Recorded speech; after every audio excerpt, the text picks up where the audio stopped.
In the continuation of our teaching about God's plan for man, today we want to talk about the definitions of ages and the expressions of terms. There are some words and expressions which must be understood before we can rightly divide the word of truth. This can be found in the 2 Timothy 2:15. Knowledge of this chapter, verses, and expression and how they are used in scripture are essential to a right understanding of the word of God, the necessary one that we want you to get acquainted with and which we want you to refer to quite often as we study the future lessons are as follows. 1. Age, which is called aion in the Greek word. It's called an age in the Greek word or period of time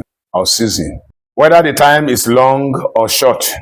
In this understanding, there are numberless ages. Paul said of the mystery of the revelations of the church, which in other ages was not made known to men, as it is now revealed unto his holy apostles and prophets by the Spirit. You can see this in the book of Ephesians 3:5-6. Also in the book of Colossians 1:26. Paul said that through Christ, by Christ, God planned the ages. You can see this in the book of Hebrews 1:1-3. We've talked about past ages. Now we want to talk about the present age. This present age is what we can call the age of grace, between the past ages and the coming of the Lord Jesus Christ. This is referred to many times in the scriptures. It's referred to as this world, the present age. This you can see in the book of Matthew 13:22.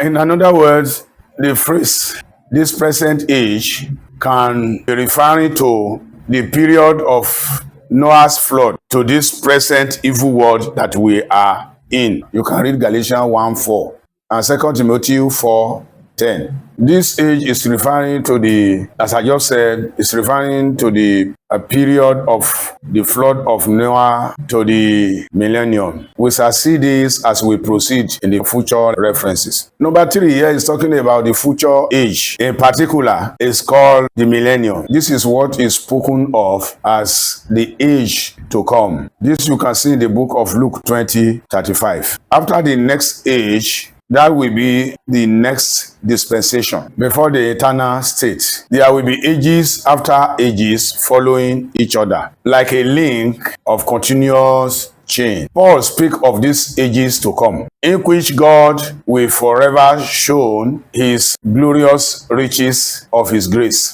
in his kindness towards us through Jesus Christ. This you can see in Ephesians 2:7, Ephesians 3:21, and 1 Timothy 1:17. This is the end of part 8. We are going to continue part 9, still in the expression of ages. We have gotten to number 4 now. We are going to continue from there. God bless you till we meet again.